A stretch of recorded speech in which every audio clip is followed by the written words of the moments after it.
Good morning, October the 29th, 2020 at 8:03 a.m. Not a bad day. It's kind of warmed up a little bit.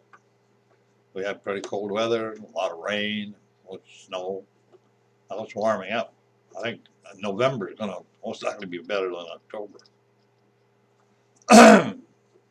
The reason why, sometimes a person gets an idea or something and it bugs them. And what's bugging me today is something I had not really realized. And I read something about a guy who wrote something, I don't know if it was a book or whatever, 90 years ago. They mentioned his name and everything else. And what he was writing about is the loss of individualism. And he said people will worldwide would end up wearing masks at one time, which would allow them to be stripped of their individualism and would allow totalitarian regimes to take over, and there wouldn't be any democracy of any kind anymore, and it would be brought in by fear. Well, I thought, huh, what more of a description of 2020 is that? The idea of loss of individualism is big. I mean, it's a big game changer. It looks to me, I didn't think about this before, but it looks to me like it's now a forerunner of what's predicted. you know, I mean, how else would they really do it?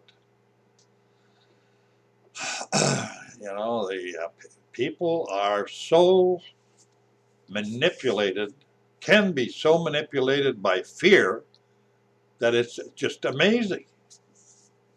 I mean, if somebody would have told me that before, I'd said, come on.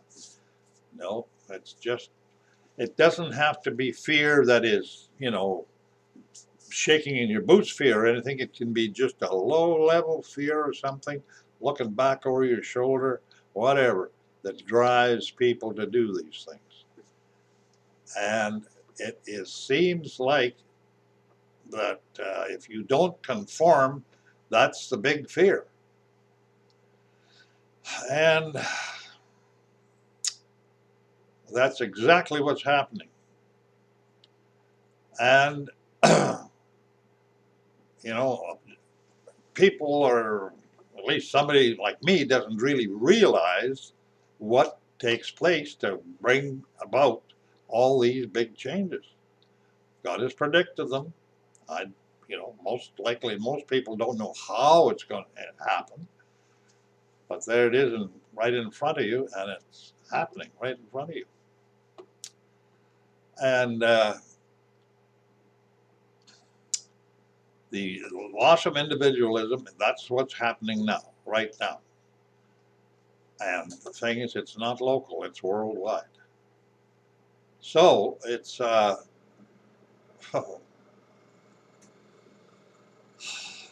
well, I believe that God calls you by name. God knows your name. Satan will call you by a number. But to take over the world, to control the whole population of the world, has to be a pretty dastardly, devious system. But I think that's exactly what's taking place, right in front of our eyes. It may not happen right all at once. We may get over this, and but it will have been already proven that it can be done.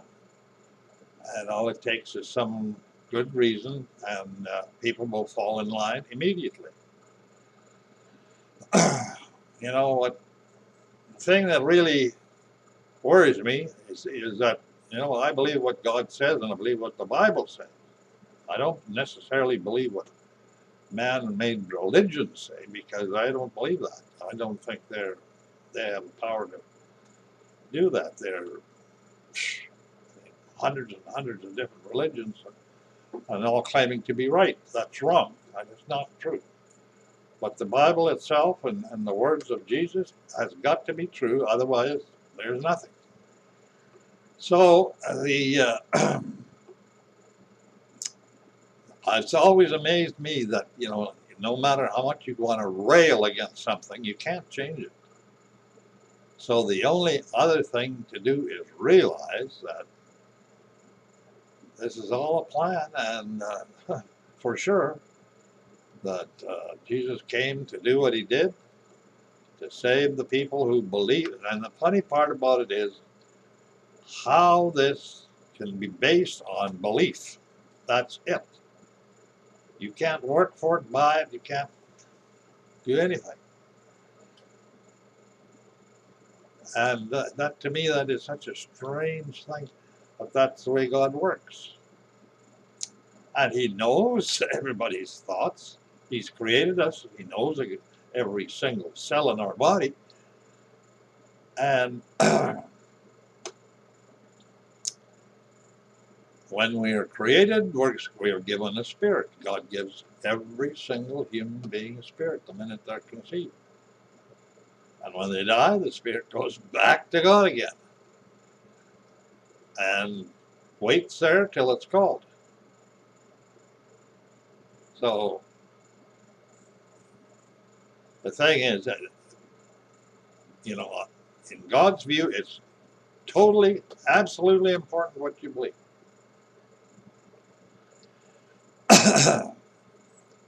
the things you do as a result of your beliefs, that's different. But to do something to get to so that God has to give it to you, that doesn't work. No, and this business of God knowing who He's going to have in His kingdom and who He isn't. I'm not too sure about that, but it does. A lot of places it looks like that's the case. That's been predetermined. But maybe it's predetermined up to a point, and then it's left to see, because he leaves human nature with choice. They have a choice. They're the only time that we know of that that's been available to human beings, to have a choice. They can choose. Because to have a real son, he has to have a son that chooses him as his father and wants to. Yeah. When I see the direction that things are going, it's going fast. I mean, all these things that are basically antichrist, anti-God. They've taken God out of, worshiping in a lot of places. They're trying to get rid of religion altogether. Taking it out of schools, taking it out of business, whatever. Not allowed to. Some places you're not even allowed to preach it. They're soon going to come along. They're soon going to come along and call it hate speech, which they've already said. Because now you have all kinds of things that God is definitely against, and people who are halfway reasonable know it. Now they can say, "Oh, I don't believe the Bible. Who could write the Bible and whatever?" That's not right. It's the only communication that the Creator has given to His creation, and it stood the test of time. I mean, it's over, it's a couple thousand, over 2,000 years now or more. But it was wrote over 1,500. It took 1,500 years for the Bible to be wrote by all these different people separately. The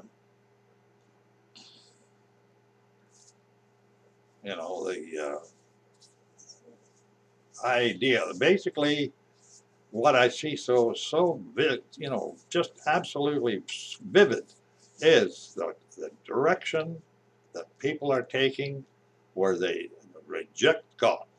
They just reject God. They have no fear of God's judgment. That's the big problem.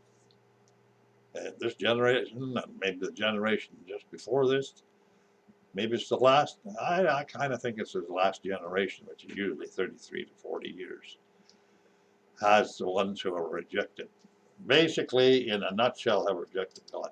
I'm wearing these dark sunglasses today because I was in the hospital yesterday and had both of my eyes operated on, and they're pretty puffy and red, and they were bleeding, but then they quit bleeding now. But they're swollen up. I don't know if I'm going to get black eyes or what. But I told the surgeon in there, it was Sandeep Upal. Nice guy. I told him, I said, I was laying there and I said, okay, I said, I want you to give me an ironclad guarantee that this, what you're doing will last for another 86 years. He laughed and he said, absolutely.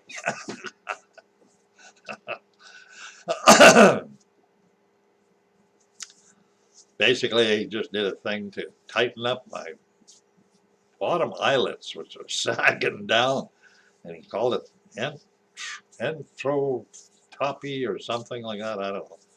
He said, the right eye was the worst, and he said, well, I'm going to do both. I'm going to stitch up this one and stitch up the other one. Pull them, put stitches in that just pull them back up. I don't know if it's going to work or not. Only took about 3/4 of an hour, maybe not even that. I was in and out of there. Froze both eyes. Just froze them. Couldn't feel a thing. It's cutting away and stitching and pulling and yeah, it's amazing.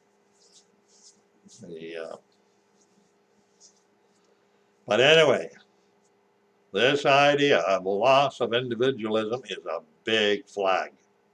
It shows that we're going into a situation in this world which is going to be a one world government for sure.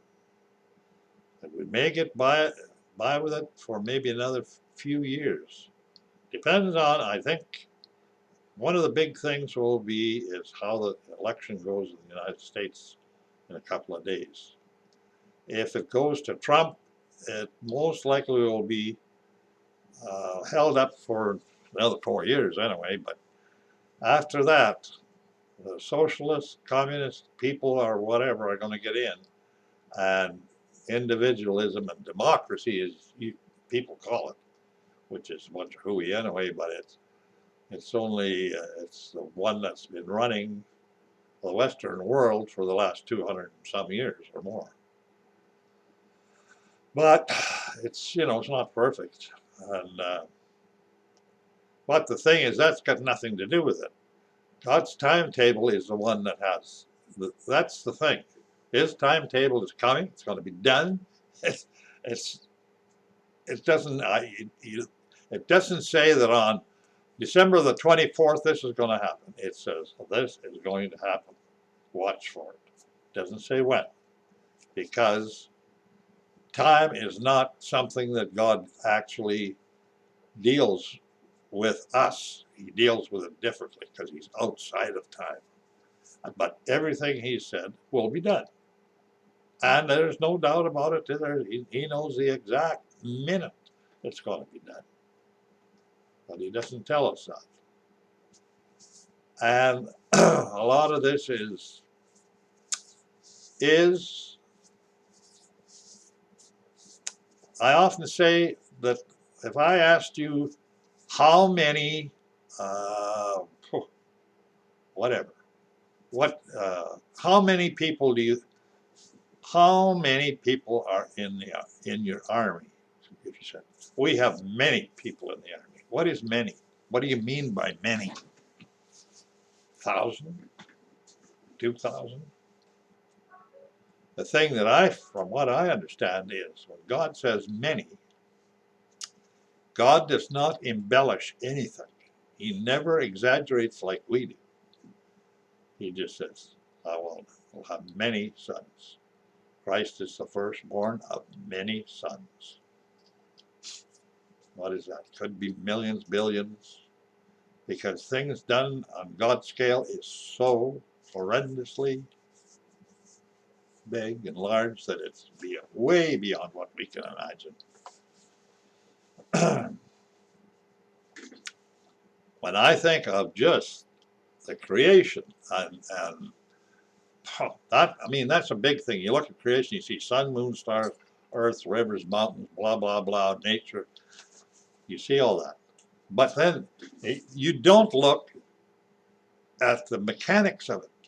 It gets smaller and smaller and smaller and more precise and more, you get down to atoms and neutrons and whatever, and they still have systems, and you can't see them, they're so small, but they all have systems. And when you look at that, you say, well, how can, what is this? How can this be? Well, take for instance, I'm 86 years old. I've been running, this body's been running for 86 years. Basically, repairing itself and keeping on. The only thing you notice, all the wrinkles, wrinkle ranch. I'm living at Wrinkle Ranch. A lot of old people.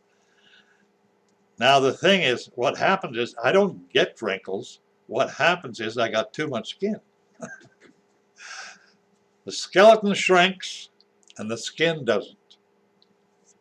So that's just they should just pull it all up here, cut it off, tighten the whole thing up, cut it off, and not get rid of the excess skin. And you look around at people, they're all got flab skin, hanging here, jowls, underarms, all kinds. They could donate skin to all over the place. But anyway, the main thrust of what I'm talking about today is individualism. And it's so, I could just feel it. I could just, when I heard this, I just thought, this guy is right on. How come he wrote this 90 years ago? And just now people are realizing that. Not that he's a great person or anything. He was just an ordinary guy who had some kind of vision of this or whatever. And that just shows that God has his own time for doing things. And it's like I was planning, I kind of booked a few 11 days in Puerto Vallarta and then back to San Diego and then a cruise, 7-day cruise down to Mexico and back again on the Konings Dam in Holland, America, the newest ship. Sounds like a pretty good little holiday, actually, but I don't know if I'm going to go. The way it sounds, I may not, because people are fearful now. Personally, I don't think it would make a bit of difference if you wore a mask. If anyone wore masks or not, I'm pretty sure the end result would be pretty close to the same. Wearing masks doesn't stop that. I mean, it's scientifically not even possible. A mask will filter out, I think, things down to what they call 3 microns. It's very small. What they claim, like the corona virus, China virus, coronavirus, whatever you want to call it, is 1 micron. So it could easily just come in. Anyway. The thing is, it's touching is most likely more important than masks. But masks are a feel-good way. This is how we're going to fight things. Oh, yes, we all got to do this. Get together. Oh, if you don't wear a mask, I'm going to. But that's fear. That's the exact fear that people have. And they can be manipulated by fear just like that is how the things, globalists will do it. And I mean, you say, as soon as I say that, you say, oh, yeah, he's talking about it. That's most likely very, very true. One world government is what's on the table, and that's been thwarted quite a few times, but it's there and it's coming one way or the other. And I can see the way it's going to come. I didn't realize this before, but I can see now they get rid of individualism. That's the big holdup. That is what holds it back. Individuals.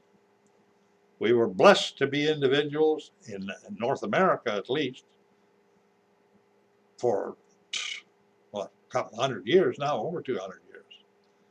That means people could start doing things what they wanted to do. The other guy didn't do it. Well, they fine. Just don't leave me alone. I'm going to do it my way, this way. And they built ranches, businesses, farms, and it finally started to conglomerate in, drift into bigger cities. Now there's less agriculture, less farming area, which means less individualism. Farming was individualism. I grew up on a farm, a little economic unit. Ours was 320 acres. Most of them were 160 acres. There was no government money of any kind or support or nothing. Didn't even think about it. You looked, everything had to come from the land on that farm. It had to be grown. It was agriculture. I don't care if it was timber, grain, beef, hogs, chickens, cat, milk, whatever. It all came off the farm. And we lived on the farm. That's what it was. It was an actual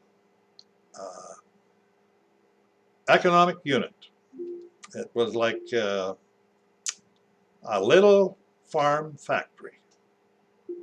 According to Wikipedia, a farm is an area of land that is devoted primarily to agricultural processes with the primary objective of producing food and other crops. It is the basic facility in food production. The name is used for specialized units such as arable farms, vegetable farms, fruit farms, dairy, pig and poultry farms, and land used for the production of natural fibers, biofuel and other commodities. Thank you, Alexa.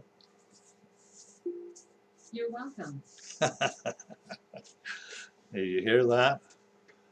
Yes, that's the way I have now, you believe this or not, I have two dots, and Alexa Echo, and two Alexa 8-inch shows. I didn't catch that. Please say that again. Alexa, stop. I live alone with Alexa, so she's my only company. That's something, eh? You live with a false voice and person that fits the times. The thing is that all this what's going on now, like just turn TV on. If you watch TV like I do, I usually watch the news or whatever, but most of my watching now is on YouTube, and I'll go to a boat section, or I'll go to some other deals, or I'll pick some people that I really like listening to, and one of them is a guy, Englishman, by the name of Derek Prince. He's dead now, but he preached for many, many, many years. He's a stiff old Englishman, and he was in the British Army, and he was also in the universities and England, pigs, Oxford and all that. And he all of a sudden, in the Army is when he got converted, and it was, I guess, a real conversion, because he ended up on the floor and he was laughing and crying and doing all kinds of things, and the people in the barracks didn't know what to do. It took until morning to get over it. Then he was changed. He said he was changed completely. He used to be a pretty rough guy, I guess.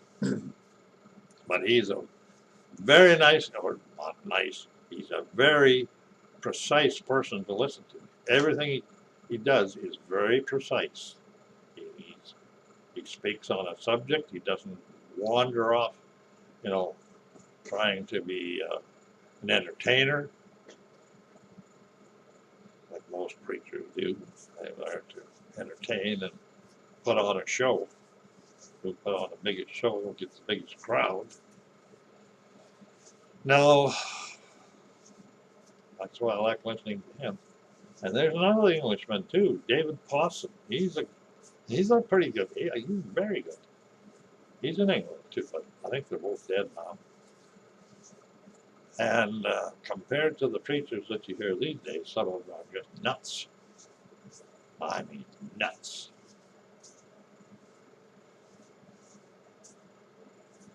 I can't go for that kind of stuff at all. What I do believe in is, I guess, the Ten Commandments. That's the thing, God's Ten Commandments. That's basically it. I believe in, God sent Jesus to this world to be born here and die here for the people who would believe it and would believe that God did it. And God says, if you believe that, I will save you for my coming kingdom, which is a million billion times better than this. And it's eternal, forever. No material body to wear out like this one. Spiritual body. Permanently spiritual body. Doesn't need anything. There's life in it. And, I don't know how that works, but I think to myself, is there bathrooms in there? Or, shouldn't need a bathroom. Yet they say they can eat, they can do things, but what happens? Is it spiritual food or something? And of course, we can't fathom. We can only believe what he said and leave it up to. You can use your imagination, I guess, but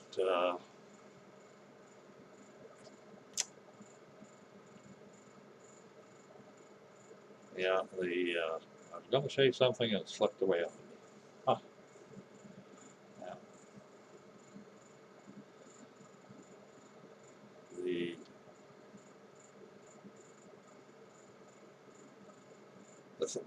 If I say this, people will get pissed off with me, but I'm going to say it anyway. And it's nothing I can do about it at all. It's the drift away from God's plan of things. For instance, it is very plain, and it says it in the Bible a couple different places. The hierarchy of God's plan of kingdom is God the Father, then it goes to Jesus Christ the Son, then it goes to the man under Jesus, and then the woman under the man. That is the hierarchy. That's not the way it's working.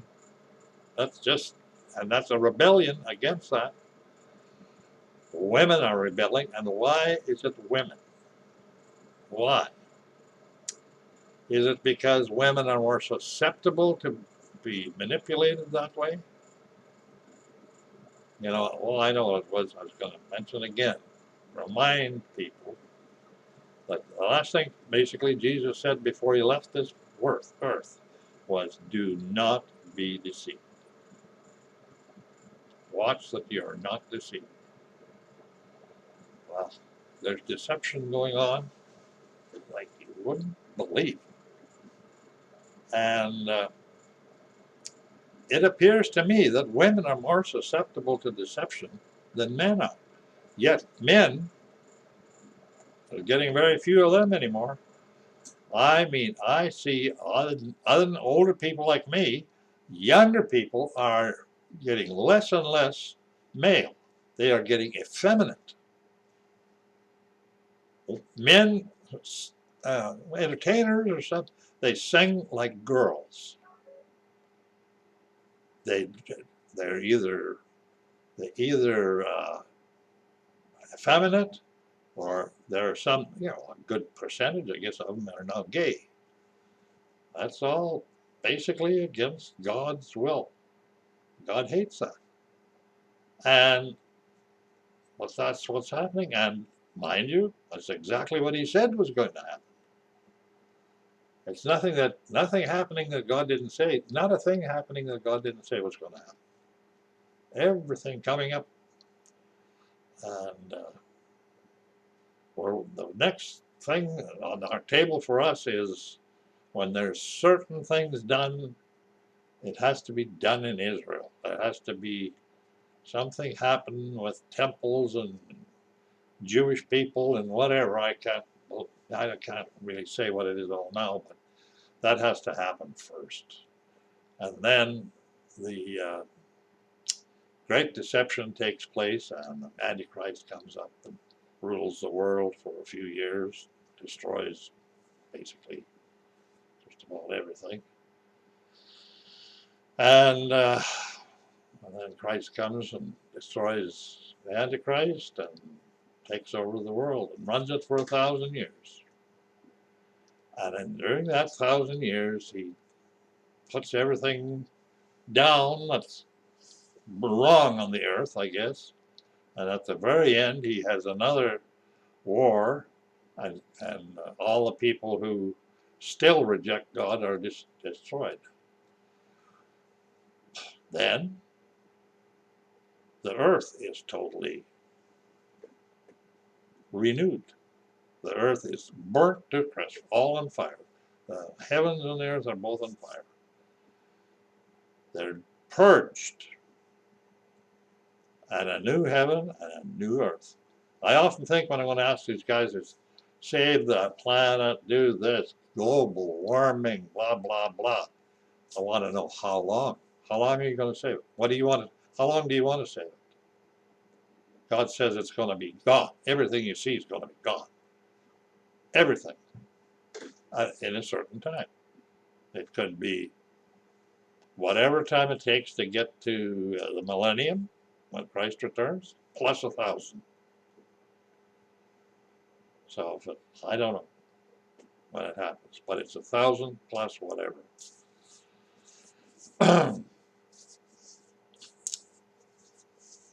And the thing is, if a person just looks at the Antichrist business coming here to take over the world and put everybody in subjection, and people will go for it. I know they will. They just will, because you go now, even now, to the hospital or something. People are in there trying to say, get another week of life. Give me another pill. Give me another pill. What for? That's ridiculous. You're not supposed to love this life to the, you need to give this life up. You give it up. It's finished.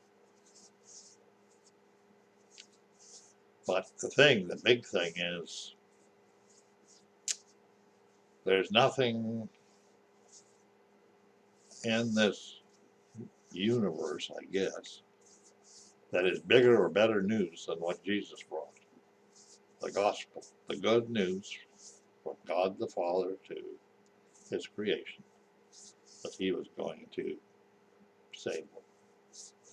For those who are going to be his. If they're going to be his, he's going to save them.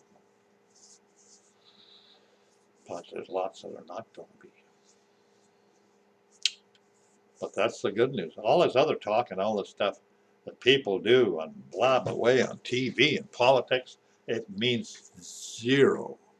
Absolutely zero. It means nothing. And if we had half a brain, we'd realize that every word that God says is real. It's totally real. And everything that Jesus said is absolute. Take it to the bank. It's gold. It never changes. That's the problem. Or not the problem. That's the thing. God does not change. People think they can say, oh, well, we don't want to do that. We want to be this way now. We're modern, And, if you want to live the way you want to live, go ahead and live the way you want. It doesn't matter. Of course it matters. If you say it doesn't matter, why do you say it doesn't matter if it matters? Deception, man, oh man. Jesus said, don't be deceived. And how easy that is. And how many are going to be deceived? Most likely millions. Millions. That's the sad part. There's so many people that could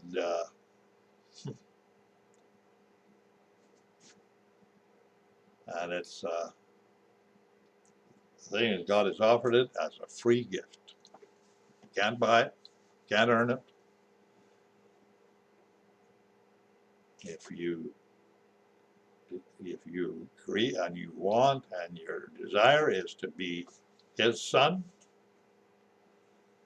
women will be sons if they go to heaven. They're not going to go to heaven. Nobody's going to go to heaven. Heaven is coming to earth. That's plain and simple. There's blinking religion talk of people going to heaven and floating away to heaven is just bonkers. What amazes me is why God would pick the earth out of all the planets in the universe. I've heard that the earth is situated in such a position that it can view out over the whole universe. It has a special position in the universe.